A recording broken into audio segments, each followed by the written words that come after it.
June 2க்கு பிறகு குரு பார்வை உங்களுடைய அர்த்தாஷ்டம சனி மேல் விழுவதனால் உங்களுக்கு எந்த விதமான கடவுளுடைய அனுகிரகம் என்பது, அதாவது ரொம்ப நொடிஞ்சு போய் வாழ்க்கையில நொந்து போய் கண்ணில் தன்னால தண்ணீர் வரும். சில பேருக்கு எப்படி இருக்கீங்கன்னு கேட்டா கண்ணில் தன்னதான் தண்ணி வரும்.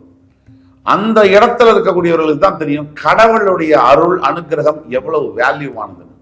அந்த குரு பார்வை மூலியமா உங்கள் ராசிநாதன் உங்கள் ராசியின் 4ஆம் இடமான இன்னொரு அவருடைய வீடு மீனராசியில் இருக்கக்கூடிய சனியும் மீனராசியும் பார்ப்பது அந்த ஜூன் 2.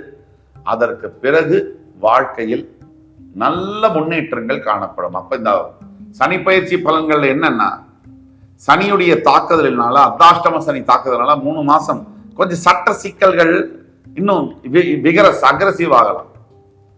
ஆனால் ஒட்டுமொத்த பலன்களை நம்ம பார்க்கும்போது கண்டிப்பா உங்களுடைய வாழ்க்கையில பெரிய அளவிலான மாற்றங்கள் வரும். பெரிய அளவிலான மாற்றங்கள். நீங்க பட்ட அவமானத்துக்கான பதில், இதுவரை நீங்க பட்ட, அதாவது ஒரு கோடிக்கணக்கில் போயிட்டு இருக்கிற ஒரு ஆள் வந்து லட்சக்கணக்கில் கஷ்டப்பட்டதுங்கிறது பார்க்க அவஸ்தையா இருக்கும். அந்த பதில் எல்லாம் இந்த ஆண்டு மார்ச் 6க்கு பிறகு ஜூன் 2க்கு பிறகு இன்னும் பிரகாசமாக இருக்கும்.